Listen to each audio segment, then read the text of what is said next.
जय सिया राम दोस्तों।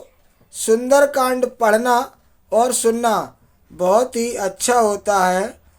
सुंदरकांड को पढ़ने से और सुनने मात्र से हनुमान जी की विशेष कृपा होती है और घर में सुख शांति आती है। इसीलिए हमें सुंदरकांड का पाठ अपने घर में रोज करना चाहिए। चलो शुरू करते हैं। आपने पिछले पाठ में सुना कि हनुमान जी समुद्र को पार करके लंका का दृश्य देख रहे हैं, जहां बड़े बड़े राक्षस बलवान जो लंका को चारों तरफ से घेरे हुए हैं और लंका की रखवाली कर रहे हैं। दोस्तों, हनुमान जी ने मन में विचार किया कि छोटा सा रूप बना करके और रात के समय में लंका में प्रवेश किया जाए। यहाँ तक आपने पिछली कथा में सुना, आज के पाठ में आप सुनेंगे। मसक समान रूप कपिधरी, लंकहि चले सुमिर नरहरि।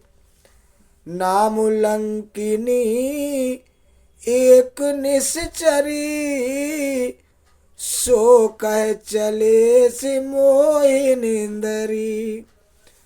दोस्तों, हनुमान जी मच्छर के समान यानी कि बहुत छोटा सा रूप धारण कर नर रूप से लीला करने वाले भगवान श्री रामचंद्र जी का ध्यान करके लंका को चले हैं।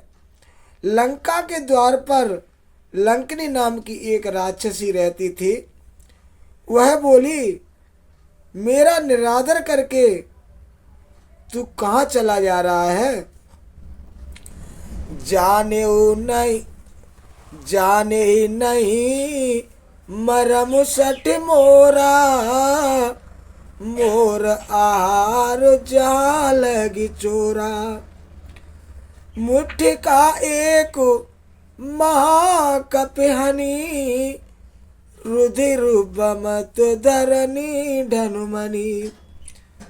दोस्तों, लंकिनी ने कहा, हे मूर्ख, तूने मेरा भेद नहीं जाना।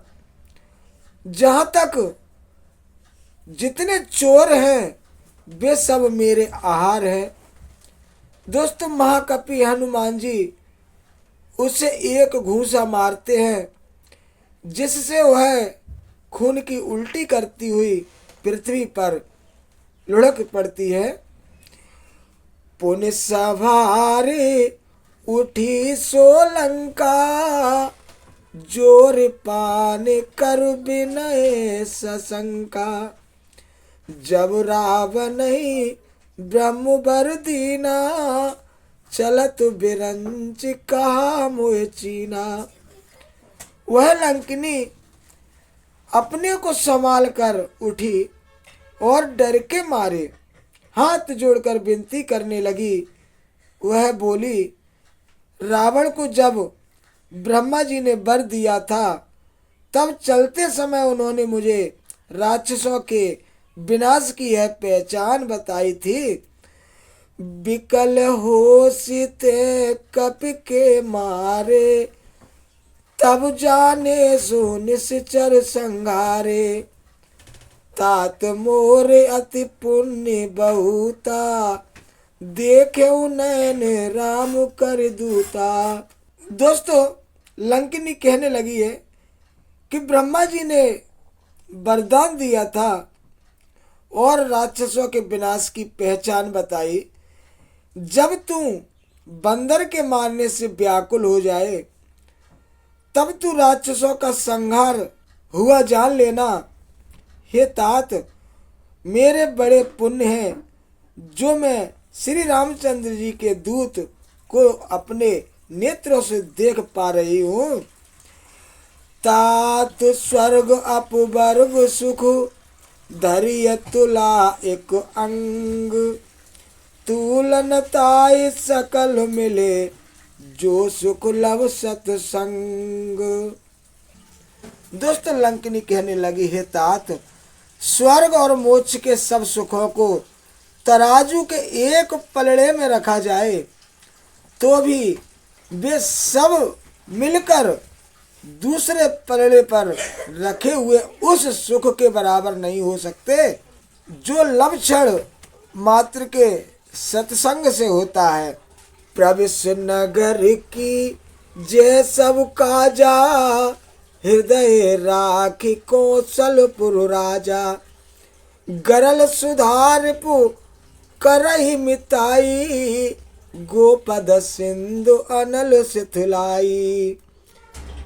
अयोध्यापुरी के राजा श्री रघुनाथ जी को हृदय में रखे हुए नगर में प्रवेश करके सब काज कीजिए, उसके लिए विष अमृत हो जाता है। शत्रु मित्रता करने लगते हैं, समुद्र गाय के खुर के बराबर हो जाता है, अग्नि में शीतलता आ जाती है। गरुड़ सुमेरु रेणु समुताई, राम कृपा कर चितवा जाई। अतिलग रूप धर्यु हनुमाना, बैठा नगर सुमेर भगवाना। और हे गरुड़ जी, सुमेर पर्वत उसके लिए रज के समान हो जाता है, जिसे श्री रामचंद्र जी ने एक बार कृपा करके देख लिया।